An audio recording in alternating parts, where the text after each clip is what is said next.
Ahora está otra querida amiga, otra intelectual desde España que nos atiende, que sigue mucho la Argentina, pero mucho, con un detalle, sigue nuestros pasos porque nos quiere, tanto creo como la queremos a ella.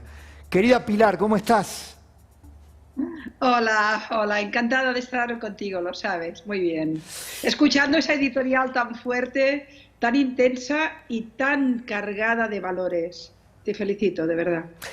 Gracias, Pilar. Vos has seguido las alternativas.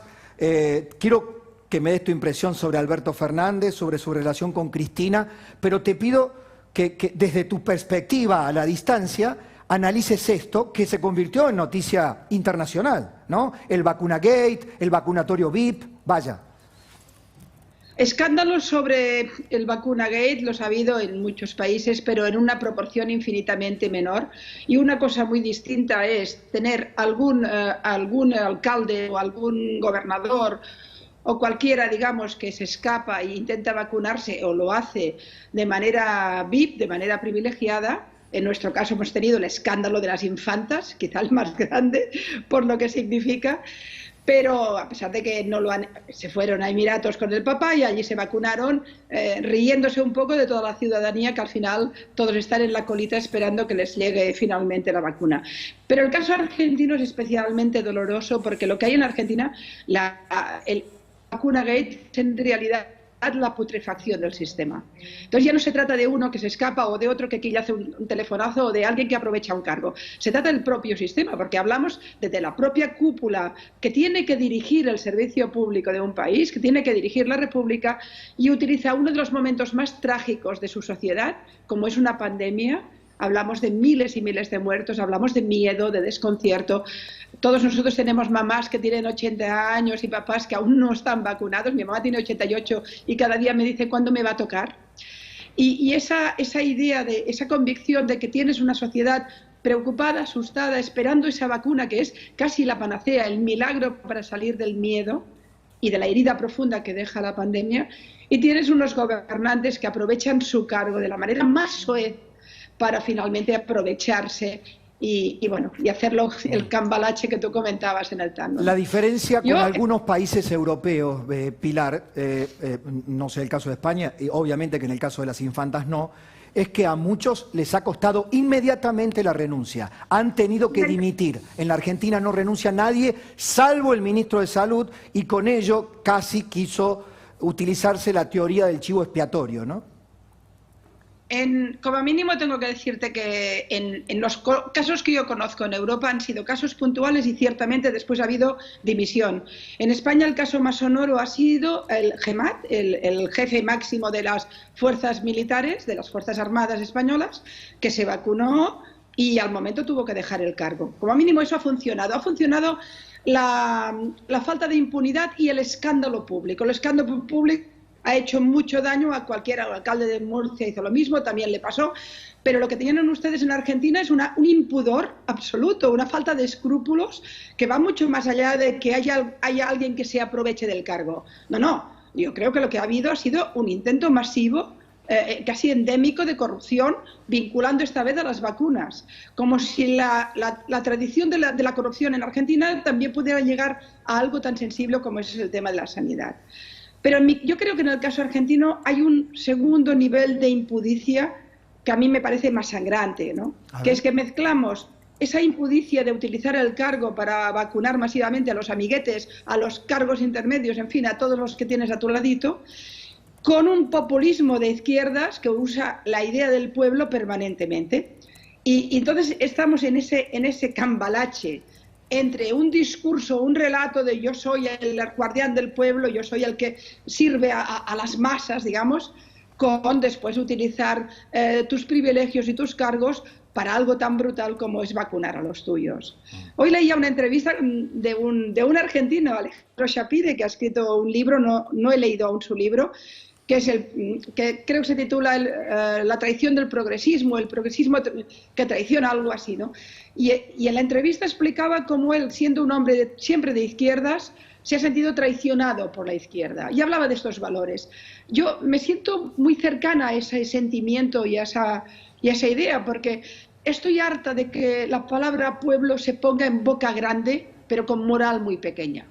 Utilizar el concepto de pueblo cuando lo que estás haciendo es utilizar tu cargo para nutrirte económicamente, para vacunarte cuando no te corresponde, para arrastrar la república a tus intereses personales, cuando haces eso en nombre del pueblo, eres un canalla. Eres un simple canalla y sobre todo no eres un servidor del pueblo. Y estamos en eso. Estamos en gente que utiliza el cargo público que le ha dado la ciudadanía para aprovecharse de él, destruyendo los valores básicos de la República. Has descrito no un hecho o dos o tres, sino has descrito una matriz, ¿no? Un escenario, ¿no? Dijiste, la corrupción, así como con los dineros públicos o los bolsos de los adláteres de Cristina, con las vacunas o las entradas a la cancha o lo que sea. Esto de la cultura del aprovechamiento, de la apropiación, de cierta oligarquía estatal, ¿no? Porque es una especie de oligarquía estatal que se aprovecha de su cercanía con el poder, con el Estado, para beneficio propio y los de su entorno más favorecido. ¿Cómo se puede contrarrestar desde tu perspectiva? Obviamente desde las elecciones, pero digo desde el proyecto político y el discurso público. El discurso público es el que estás haciendo tú ahora, es decir, crear un relato de masa crítica, crear pensamiento crítico. Es algo que a mí me gusta repetir porque creo que es fundamental. Los ciudadanos pueden tener un pensamiento, una ideología o incluso pueden sentirse cercanos a un partido, pero siempre tienen que recordar que sus dirigentes los han puesto ellos. Son sus servidores, no son los padres o los pastores que guían el rebaño. No, no. El líder político es un señor que dice, tengo las condiciones para utilizar el dinero público que ustedes me ceden y administrarlo correctamente.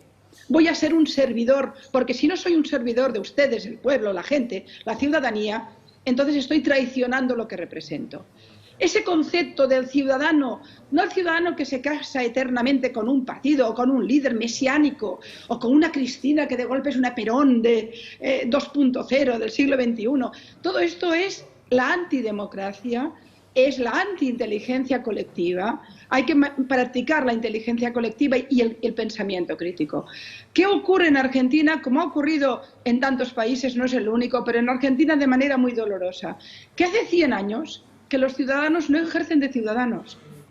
Hace mucho tiempo. Y esto ha pasado con gobiernos, digamos, de un color o de otro.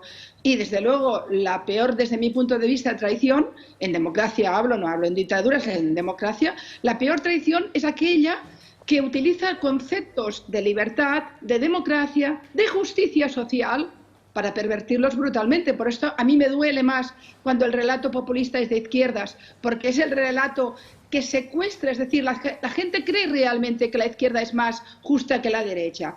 Cuando escuchas al presidente o escuchábamos a los Kirchner, a Cristina y a Néstor, pero a Cristina especialmente, bueno, parecía una hermanita de la caridad acompañándote en tu sufrimiento, esa retórica. Y era mentira, era todo mentira. Y entonces tú me preguntas qué hay que hacer. Primero, hay que decir a los ciudadanos que se tienen que organizar civilmente, organizaciones de periodistas, de intelectuales, de empresarios, de trabajadores, pero libres, organizaciones que no dependan del dinerito público y, por tanto, que tengan la consigna política. Una sociedad civil organizada, trabada, que defienda sus intereses. Hay que potenciar desde los medios de intelectual y desde las universidades el pensamiento crítico, porque si no tenemos pensamiento crítico no tenemos democracia, Pilar, tenemos aborregamiento. Pilar, ¿has estado al tanto de lo que ha ocurrido en Formosa? Un bastión feudal de un gobernador que gobierna desde 1995 como gobernador, ya tenía 2 periodos previos como vicegobernador. Nosotros aquí le hemos llamado la rebelión de los mansos, comerciantes que le dijeron no al acuartelamiento, prácticamente a una cárcel a cielo abierto, con que pretendía, con la excusa pandémica, manejar sus vidas. Ha sido un puñado de ciudadanos en Formosa, pero ha repercutido en todos los rincones del país. Bueno, primero hay que preguntarse cómo es posible que un niño que naciera en Formosa hoy tenga casi 30 años. Y el mismo gobernador continúa. El niño ha hecho la comunión, se bautizó, fue a la universidad, conoció al trabajo, conoció a una chica. Te cuento, ayer hablé con un joven de 30 años que era uno de los que se estaba rebelando, has dado el ejemplo exacto, y le he preguntado esto mismo. Digo, cuando naciste ya gobernaba Infram. Sí, no conozco otra Formosa más que con este señor. Es terrible, porque ese es el primer ejemplo de corrupción política, que es la permanencia en el cargo. Los cargos públicos tienen que moverse muchísimo, entre otras cosas porque cuando más poder detentas y más tiempo detentas el poder, más putrefacto puede volverse. Difícilmente alguien que está 30 años en un cargo, difícilmente va a ser alguien que tenga ideas frescas, renovadas y sobre todo que no esté asentada en un gran tráfico de influencias, que ahí tenemos el lío. Pero fíjate, la gente rebelándose. Tú me preguntabas antes, ¿qué hay que hacer? Bueno, yo creo que lo que ocurrió en Argentina cuando Cristina Kirchner, cuando el kirchnerismo cayó y llegó al poder la gente de Cambiemos, fue un cambio de paradigma. Es decir, para mí lo interesante de Cambiemos o de cómo se llegó al poder no era que llegara un partido u otro, una organización u otra o un dirigente político u otro. Eso para mí era poco importante. Lo importante era el cambio de paradigma. Daba la impresión de que Argentina se ponía de pie y decía: queremos ser primero un país que cuente en el mundo, que la derivada venezolana os estaba llevando a los rincones más oscuros de Latinoamérica. Era un momento de decir: vamos a contar en el mundo, vamos a volver a tratar a los ciudadanos de una manera ordenada, madura y por tanto con una relación crítica del poder con la ciudadanía. Y además, por supuesto, vamos a intentar cambiar la economía, que eso quién lo hacía, porque 100 años de crisis tras crisis, de naufragio tras naufragio, lo hacía muy difícil. Pero, y después he visto manifestaciones en Buenos Aires que me han impresionado muchísimo. Manifestaciones surgidas prácticamente de las redes sociales, sin organización detrás, pero con un sentimiento crítico.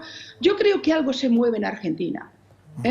Y si los partidos de la oposición o los propios partidos que gobiernan pero que quieran regenerarse detectan que empieza a haber una ciudadanía harta de esa putrefacción del poder y sobre todo de esa retórica de populismo extremo permanentemente traidor y permanentemente falaz, entonces ahí vamos a cambiar cosas realmente. Algo va a pasar en Argentina muy interesante.